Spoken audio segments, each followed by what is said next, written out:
রাধে রাধে বন্ধুগণ, সমগ্র শ্রীমদ্ ভগবদ্ গীতা শুনতে সঙ্গে থাকুন। আজ শ্রীমদ্ ভগবদ্ গীতার তৃতীয় অধ্যায় কর্মযোগের শ্লোক ৪২। ওম নমো ভগবত বাসুদেবায়। বিষণ্ণ মনের অর্জুন শ্রীকৃষ্ণকে প্রশ্ন করেছেন ইন্দ্রিয় সম্পর্কে কিভাবে ইন্দ্রিয়কে নিয়ন্ত্রণ করতে হবে।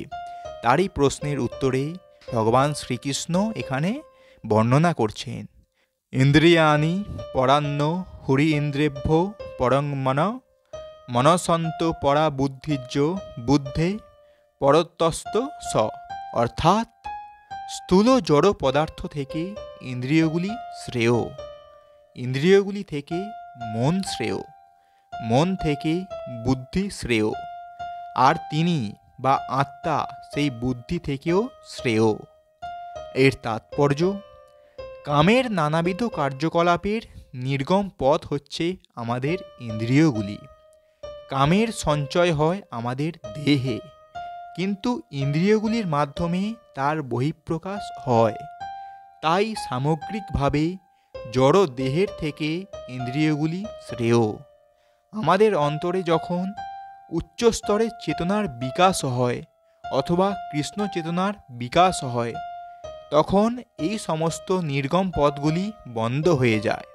অন্তরে কৃষ্ণ ভাবনার উন্মেষ হলে পরমাত্মা বা শ্রীকৃষ্ণের সঙ্গে আত্মা তার নিত্য সম্পর্ক অনুভব করে।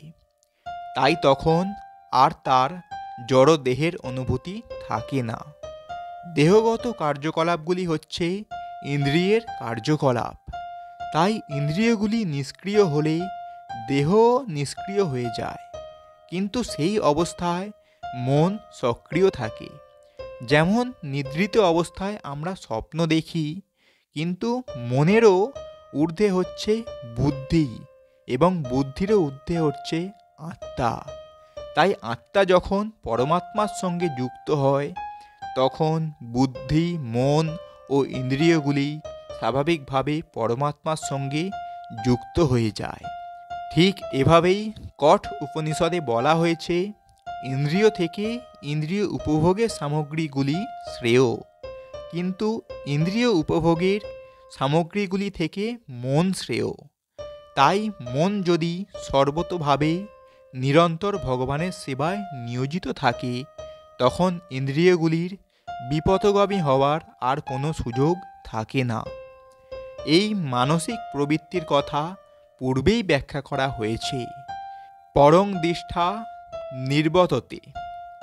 মন যদি ভগবানের অপ্রাকৃত সেবায় মগ্ন থাকে, তাহলে নিম্নগামী প্রবৃত্তিগুলিকে আকৃষ্ট হওয়ার কোনো সম্ভাবনাই তার আর থাকে না। কঠ উপনিষদে আত্মাকে মহান বলে বর্ণনা করা হয়েছে। তাই আত্মা হচ্ছে ইন্দ্রিয়গ্রাহ্য বিষয়, ইন্দ্রিয়, মন ও বুদ্ধির ঊর্ধ্বে।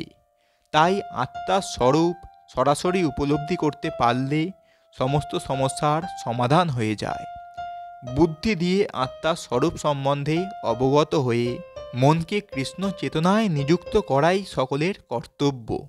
তা হলেই সমস্ত সমস্যার সমাধান হয়ে যায়। পরমার্থ সাধনে নবীন ভক্তকে সাধারণত ইন্দ্রিয়গ্রাহ্য সমস্ত বিষয় থেকে দূরে থাকতে উপদেশ দেওয়া হয়, কেননা তার ফলে ইন্দ্রিয়গুলি ধীরে ধীরে সংযত হয়। তাছাড়া বুদ্ধি দিয়েও মনকে তার সংকল্পে দৃঢ় করতে হয়।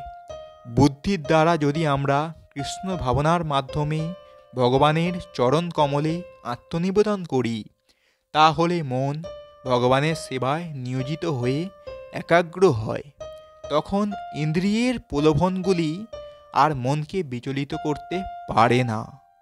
ইন্দ্রিয়গুলি তখন বিষ দাঁতহীন সাপের মতো নিষ্ক্রিয় হয়ে পড়ে। কিন্তু আত্মা যদিও বুদ্ধি, মন ও ইন্দ্রিয়ের অধীশ্বর, তবুও ভগবান শ্রীকৃষ্ণের আশ্রয় গ্রহণ না করলে যে কোনো মুহূর্তে মনের প্রভাবে বিচলিত হয়ে আত্মা অধঃপতিত হতে পারে। তো বন্ধুগণ, এটাই ছিল শ্রীমদ্ ভগবদ্ গীতার তৃতীয় অধ্যায় কর্মযোগের শ্লোক ৪২। এই রকম সম্পূর্ণ ভগবদ্ গীতা শুনতে আমাদের এই চ্যানেলটি সাবস্ক্রাইব করবেন এবং সঙ্গে থাকবেন।